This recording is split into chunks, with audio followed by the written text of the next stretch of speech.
कि या ऐसे, तो मतलब वो बधिकों ने समझ गए कि महात्मा जो है जब भजन में बैठते हैं तो बोलते नहीं हैं, इशारा कर देते हैं।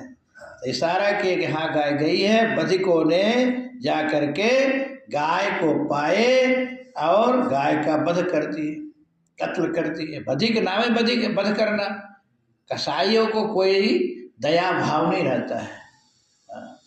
अब महाराज ये ब्रह्मचारी का जब शरीर छूटा तो ये कहाँ जन्म लिए?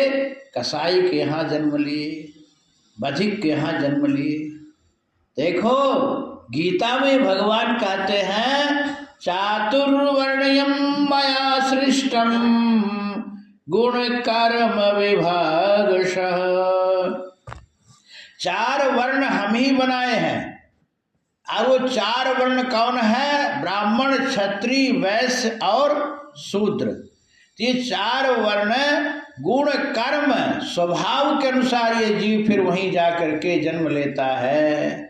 मोक्ष तो मुश्किल है कि मुक्ति मिल जाए, ऐसा मुक्ति नहीं मिलती है। मोक्ष ऐसे नहीं मिलता है कि मोक्ष मिल जाएगा अब तुम्हारा जन्म नहीं होगा, क्योंकि अंते मति सा गति, अंत में हमारी कहाँ मति रहती है। जब जिंदगी भर जहाँ मति रहेगी तो अंतिम में भी मति वहीं जाएगी, चाहे कितना भी कर लो। एक बूढ़ी माँ थी तो वो पूरा दुनियादारी दिन भर बड़ बड़ बड़ बड़ बड़ बड़ बड़ बड़ बड़ लगी रहती थी। तो उसका पोता ने कहा माई तू अब मरने का समय आ गया तेरा, और तुम क्या दुनियादारी बड़ बड़ बड़ बड़ बढ़ा रही है संसारिक, अरे कम से कम राम राम तो कर। तो वो कहे लाला हमसे चाहे कुछ भी कहवा ले, लेकिन जो तू कह रहा वो मैं नहीं हमसे आता लेने, वो हमसे नहीं कहते। अब बता और सब कहवा लो, लेकिन नाम भगवान को उससे नहीं आ रहा। और ऐसे सांसारिक बातें बड़बड़ाते एक दिन चली गई, सांस उसकी रुक गई। बताओ, तो जब जिंदगी भर दुनियादारी की है तो अंतिम में भगवान का नाम कैसे निकलेगा? निकल ही नहीं सकता है महाराज।